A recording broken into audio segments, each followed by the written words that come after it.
Harper Audio presents Secrets of Nanreath Hall, a novel, by Alix Rickloff, performed by Lauren Irwin and Laura Waddell.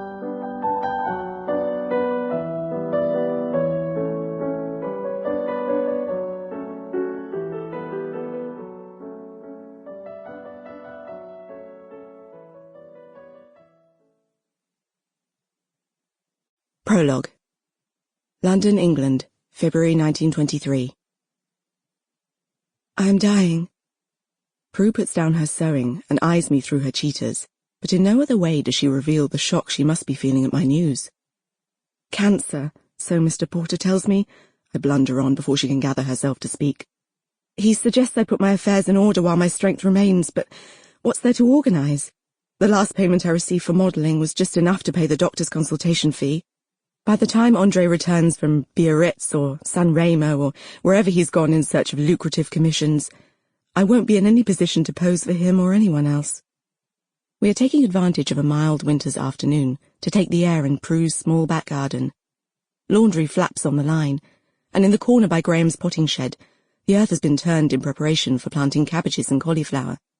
My journal lies open in my lap, where I've tried to capture the poignant intimacy of the scene, but my mind won't focus.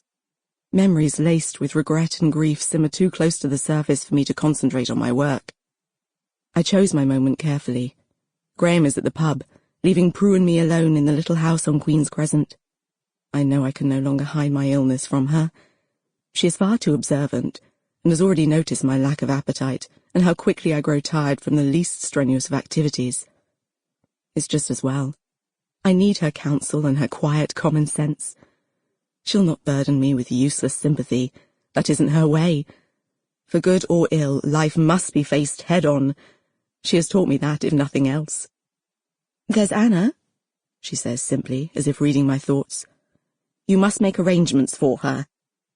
Anna, my daughter, my dearest treasure.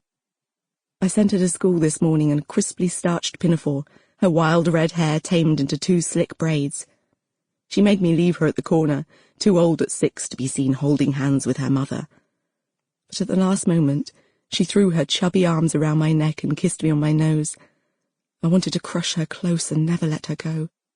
It took every ounce of strength I possessed to release her. Too many times have I watched silently as those I loved walked away. As she marched proudly, back straight and head high down the sidewalk, I clamped my jaw shut to keep myself from calling her back. Of course, but I don't want her to know, Prue. Not about the cancer. Promise you won't say anything.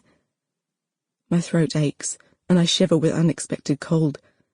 My fingers knot, and I'm surprised to see how knobby my knuckles have become, the veins running blue under the translucent skin of my wrists. Are you certain that's wise? I force myself to relax my hands so they lie flat on the pages of the journal, but I can't make myself leaf back through the pages. Not yet. I've weighted her with enough burdens, don't you think? I won't add to her load.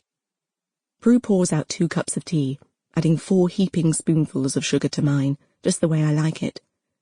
The sweet, syrupy heat coats my throat and warms my stomach. I take a deep breath, and the ghosts of the past recede, though they never completely leave me. Now I am glad of their company. You should write to your family, Prue urges, her own tea prepared with only a thin slice of lemon.